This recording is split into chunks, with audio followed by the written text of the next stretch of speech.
It's hard to get your head down and work really hard for the oral exam, the philosophy exam, everything else, when we're so used to things being cancelled. People are angry at the system that tries to move forward at any cost. And it doesn't take into account the crisis we've lived through, not only as teachers, but as students as well. How will students who had such a disjointed class schedule, miss classes, and with such little feedback be able to go on to university?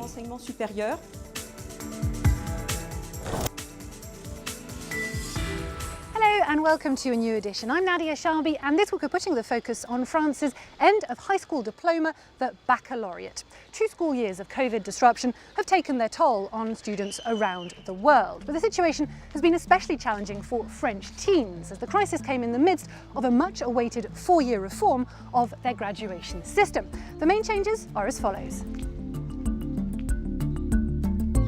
While pupils used to be divided into 3 categories, literary, scientific and social economic studies, they now share a common learning core and get to choose from a selection of specialised subjects. That means a more tailor-made and varied approach geared towards higher education and fewer end-of-year exams.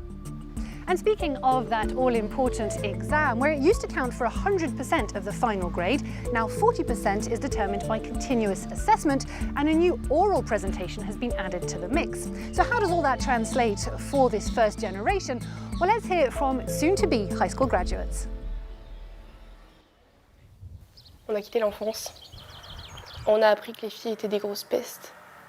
On a appris que les gars pouvaient être de mauvaises personnes quand ils avaient bu. Pauline's rehearsing a monologue for her final year exam. Ces 4 ans qui ont été durs sont finis et tu vas passer à autre chose. Pauline, je vais pleurer. Her and Amandine's theatre oral was cancelled because of COVID, and their teacher has asked them to write and perform a piece about adolescence instead. In a French baccalaureate that has been changed to put more weight on assessment throughout the year, this will be their last bit of coursework. I think it's a good way of marking our ideas and our work. Working on the monologues has also released some frustrations. My monologue is about procrastination. I've been stuck at home in a flat with no garden. Talking about it and releasing those feelings has really helped. Coucou. Ça va? Ça va et toi? Très bien. Final year classes have been partly online, and many students have struggled to keep to a set timetable. Naomi has invited Apolline round to revise. She's worried about her exams, especially the final oral test, the centrepiece of the new baccalaureate. C'est compliqué de se dire bon bah je travaille. It's hard to get your head down and work really hard for the oral exam, the philosophy exam and everything else when we're so used to things being cancelled. Peut-être qu'on va annuler les épreuves quoi. Mes amis, ils sont pour la plupart I feel like most of my friends are demotivated. We've lost the desire to learn. D'apprendre. C'est pas mal. The new emphasis on ongoing assessment has put constant pressure on students. For Apolline, Naomi's support this year has been indispensable.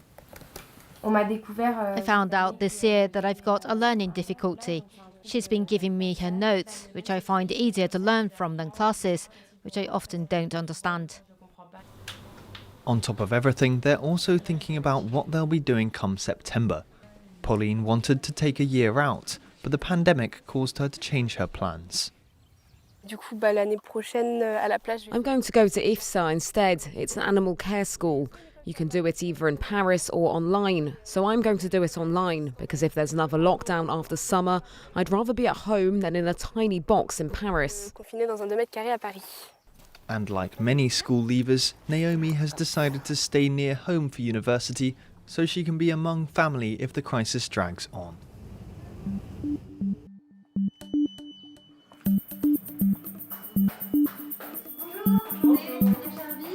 To tell us more, I've come to meet national education psychologist Sylvie Amici, who accompanies pupils, parents and teachers throughout the high school experience, including here in this Information and Orientation Centre, northeast of Paris. Sylvie Amici, hello. Hello. Thank you very much for having us. Could you start by telling us more about the official aim of this reform?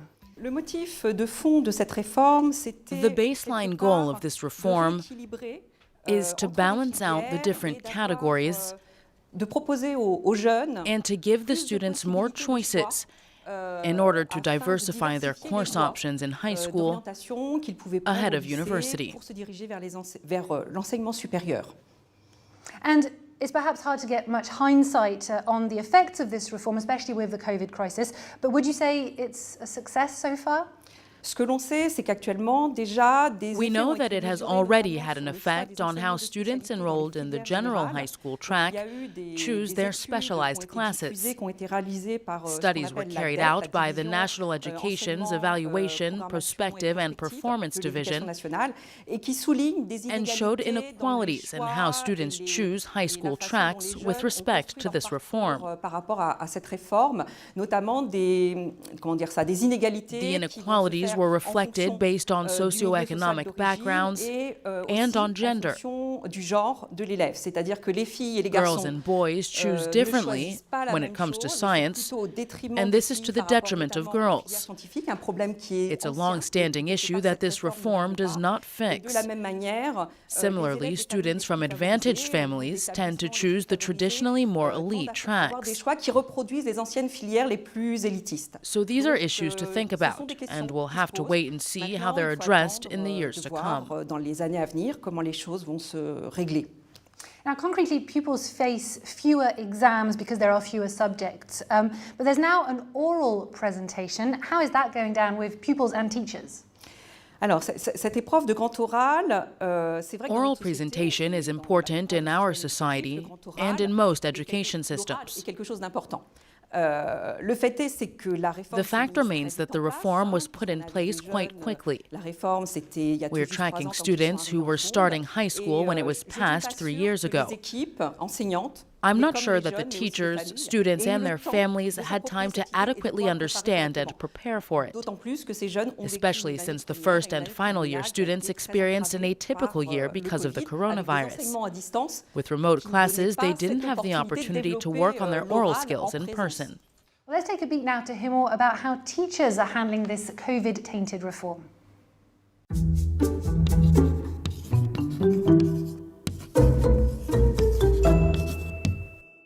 The new curriculum and schedule we have is extremely complicated. The high school reform was an opportunity for the government to save money and get rid of teaching positions. I can already see the effect this reform has had on students in their final year. This system produces deep gender and socioeconomic-based inequalities.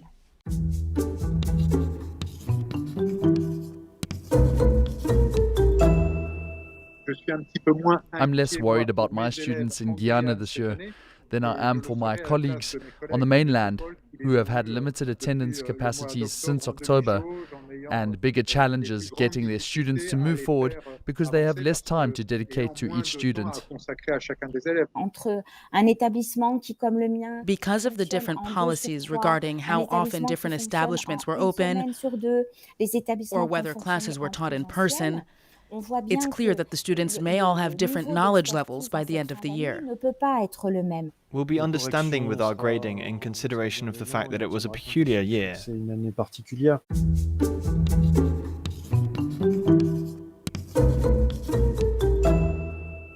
Often the instructions we were given weren't very clear. It was frustrating, and also frustrating to have to finish up the year and the curriculum in a rush.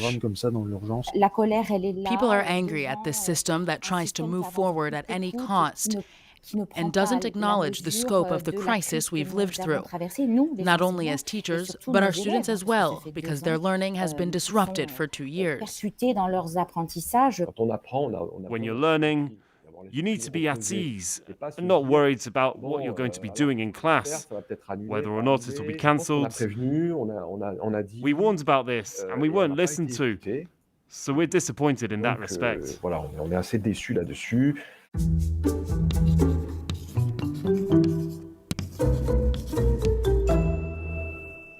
For me, they don't pass.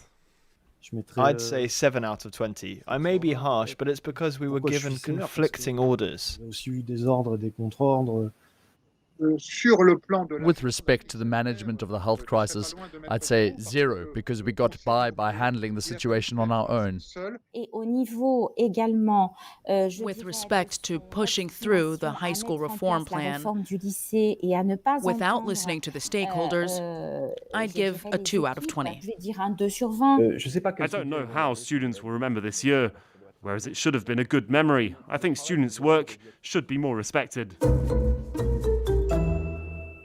Now, as a result of the pandemic, teachers have had to entirely rethink the way they work, while simultaneously trying to prepare pupils for this new version of the baccalaureate.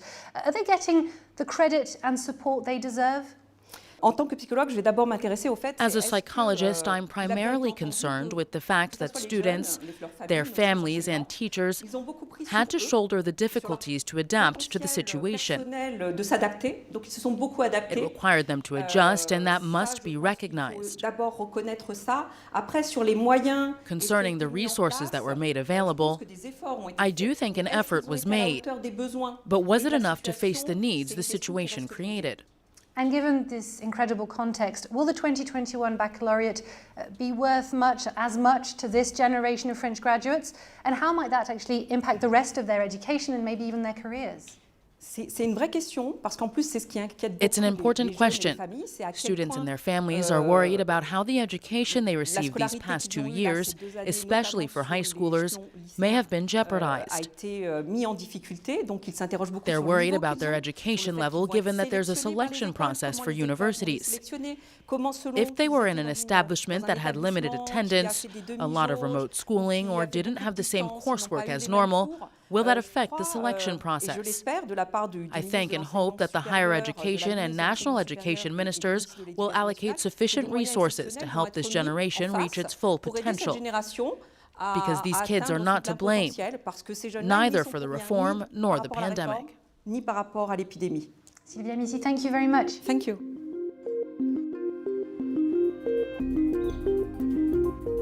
And with that, we're leaving this edition. Thank you for watching. Stay tuned to France 24.